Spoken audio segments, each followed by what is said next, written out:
সদস্যকে হত্যা করা হয়েছে। সেই সীমান্তরক্ষী বাহিনীর যে সদস্য আমাদের নিহত হয়েছে, শহীদ হয়েছে, সেই হত্যার প্রতিবাদে আজকে গণ অধিকার পরিষদের এই বিক্ষোভ। আজকে আমরা স্পষ্ট বলতে চাই, ভারত প্রতিনিয়ত আমাদের সীমান্তে বাংলাদেশের নাগরিকদের পাখির মতো প্রতিনিয়ত যেভাবে গুলি করে হত্যা করছে, কিন্তু দুঃখজনক হল সত্য, এই হত্যাকাণ্ডের পরিপ্রেক্ষিতে আজ পর্যন্ত আমরা দেখতে পাই নাই এই সরকার একটি কড়া প্রতিবাদ ভারতের কাছে করেছে। বরং আমরা উল্টোটা দেখেছি, যখন এ ধরনের কোন ঘটনা ঘটা হয়, তারপরে এই সরকারের মেরুদণ্ডহীন মন্ত্রী এমপিরা গিয়ে বলে এগুলো নাকি বিচ্ছিন্ন ঘটনা। আজকে যখন সীমান্তে আমাদের বিজেপির সদস্যকে গুলি করে হত্যা করে, তখন আমাদের এই দামি সরকারের পররাষ্ট্র প্রতিমন্ত্রী বলে এটা নাকি একটা বিচ্ছিন্ন ঘটনা। এরা কি পরিমাণ ভারতের দালাল গোলামে পরিণত হয়েছে, এটা ভাষায় প্রকাশ করার মতো নয়। প্রিয় বন্ধুগণ, এতদিন ভারত এদেশের সাধারণ জনগণকে হত্যা করেছে, এদেশের সাধারণ নাগরিকদের গুলি করে হত্যা করেছে, এখন তারা আমার দেশের সীমান্তরক্ষী বাহিনীকে হত্যার মিশনে নেমেছে।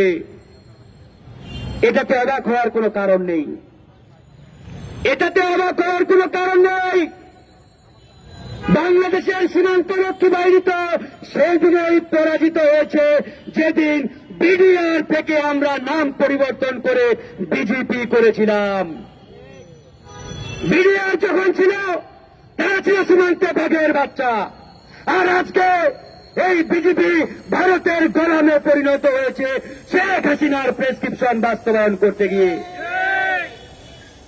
আপনারা জানেন, যখন বিডিআর নাম ছিল, আমাদের সীমান্তে ভারত যদি একটা মানুষ হত্যা করেছে, বিডিআর সাথে সাথে তার বদলা নিয়েছে। কিন্তু ভাইরা আমার, আজকে দুঃখ লাগে, কষ্ট লাগে, চোখ দিয়ে পানি পড়ে যখন দেখি ভারত কফিনে আমার ভাইয়ের লাশ বাংলাদেশকে উপহার দিচ্ছে। আপনারা খালি চোখে এটাকে একটা কফিন দেখেন, আপনারা খালি চোখে এটাকে একটা লাশ দেখেন, কিন্তু ভাই আমরা এটা কফিন দেখি না, এটা লাশ দেখি না, আমরা দেখি এটা বাংলাদেশের পরাধীনতার এক উজ্জ্বল চিত্র। আপনারা খালি চোখে দেখেন, ফুলের মালায় সুসজ্জিত একটা কফিন ভারতের বিএসএফ উপহার দিচ্ছে। এটা কফিন নয়, এটা লাশ নয়, এটা বাংলাদেশের পরাধীনতার এক চিত্র। প্রিয় বন্ধুগণ, আজকে কেউ কথা বলার সাহস পায় না। কেন কথা বলার সাহস পায় না জানেন? কারণ প্রত্যেকটা দল ক্ষমতার রাজনীতি নিয়ে ব্যস্ত হয়ে পড়েছে। অনেকেই চিন্তা করে ভারতের বিরুদ্ধে কথা বললে ক্ষমতার গদিতে যাওয়া যাবে না, ভারতীয় আগ্রাসনের বিরুদ্ধে কথা বললে, ভারতের আধিপত্যবাদের বিরুদ্ধে কথা বললে দিল্লির দাদারা খুশি হয়ে যাবে, আর দিল্লির দাদারা অখুশি হয়ে গেলে ক্ষমতার গদিতে বসা যাবে না। এই জন্য আধিপত্যবাদের বিরুদ্ধে সবাই মুখে তুলে পেটে রয়েছে। প্রিয় বন্ধুগণ, আমরা গণ অধিকার পরিষদ সবার আগে কথা বলা শুরু করেছি, আমরা কথা বলে যাব ইনশাআল্লাহ। আমরা জানি এই লড়াই অনেক কঠিন, অনেক চ্যালেঞ্জিং। আমাদের পূর্বে এই লড়াই করতে গিয়ে অনেককে জীবন দিতে হয়েছে, অনেককে গুম হতে হয়েছে। ইতিমধ্যে আপনারা দেখেছেন, এই আগ্রাসনের বিরুদ্ধে কথা বলতে গিয়ে বিএনপির সংগ্রামী সাংগঠনিক সম্পাদক এম ইলিয়াস আলী আজও গুম হয়ে অবস্থায় রয়েছে। আমাদের আগে এই আধিপত্যবাদের বিরুদ্ধে প্রতিবাদ করতে গিয়ে আমাদের ভাই বুয়েটের শিক্ষার্থী আবরারকে জীবন দিতে হয়েছে। জানি না আগামীতে আরো কত মানুষকে জীবন দিতে হবে।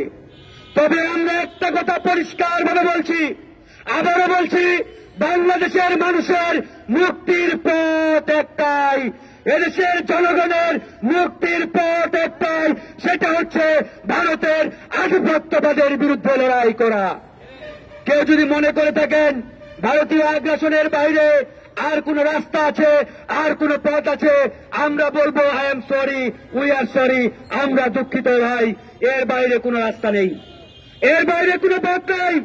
সেটা বিএনপি হোক, জামাত ইসলাম হোক, আর অন্য কোন রাজনৈতিক দল হোক, কথা একটাই, আপনি যদি এদেশের জনগণকে মুক্ত করতে চান, এই দেশকে বাঁচাতে চান, ভারতীয় আগ্রাসনের বিরুদ্ধে রুখে দাঁড়ান, ভারতের আধিপত্যবাদের বিরুদ্ধে রুখে দাঁড়ান, রুখে দাঁড়ান, রুখে দাঁড়ান, তবে এদেশের মানুষ মুক্তি পাবে। কথা বাড়াচ্ছি না, অনেক কথা রয়েছে। প্রিয় বন্ধুগণ, আমরা পরিশেষে একটাই আহ্বান জানাই, যে লড়াই শুরু করেছি, এই লড়াই চলবে, এই লড়াই চলবে, এই লড়াই চলবে ইনশাআল্লাহ।